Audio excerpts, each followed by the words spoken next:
আসসালামু আলাইকুম। সবাই কেমন আছেন? আশা করি সবাই ভালো আছেন।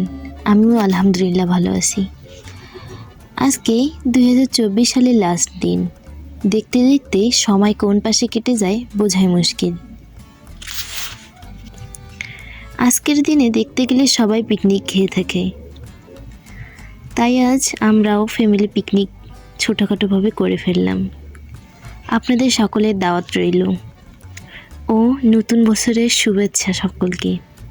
সকলে ভালো থাকবেন। আসসালামু আলাইকুম।